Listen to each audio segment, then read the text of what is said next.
yeah, I mean, I don't want to play on the crash too much. I mean, a lot of athletes come into this race with niggles, and obviously I'm no exception. But I've torn my pec and intercostal muscles. So swimming has been very difficult over the past week. I haven't actually been able to swim and ended up in hospital after trying to swim on Tuesday for 6 hours.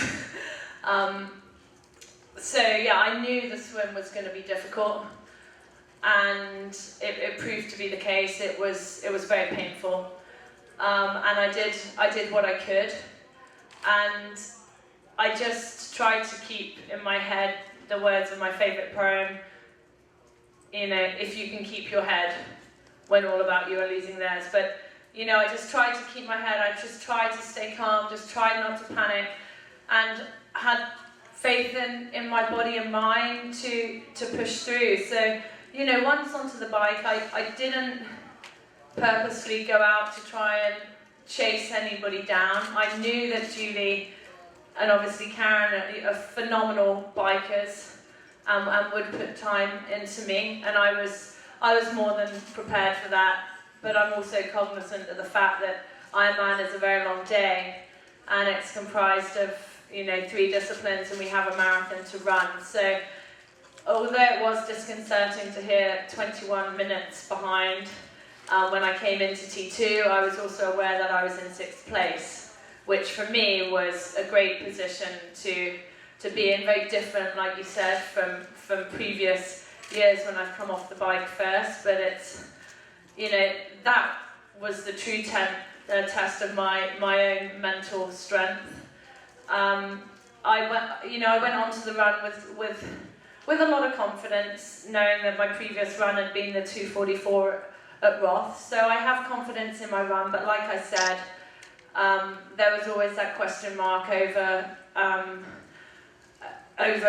you know, the impact of the accident on my body. The run was definitely not easy. I had to dig to the deepest depths that I've ever dug. I was more than prepared for that. I felt like giving up at various points.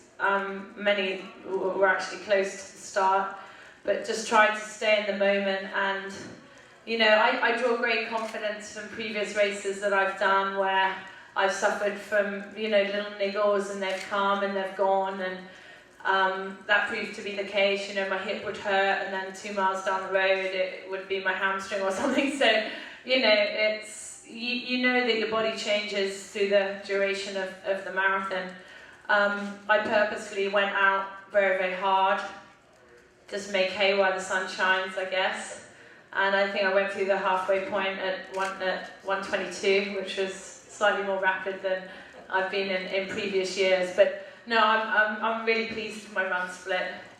Obviously, I faded towards the end, but yeah, I'm very, very, very, very proud to have run a 2:52.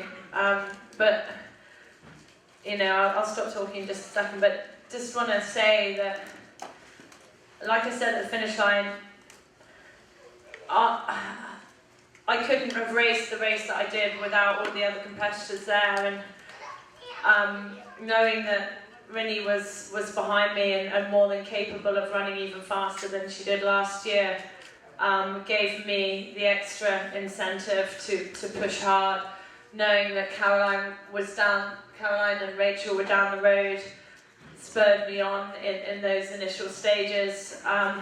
So, you know, my victory is also theirs, because they're the ones that enable me to reach the heights that I do.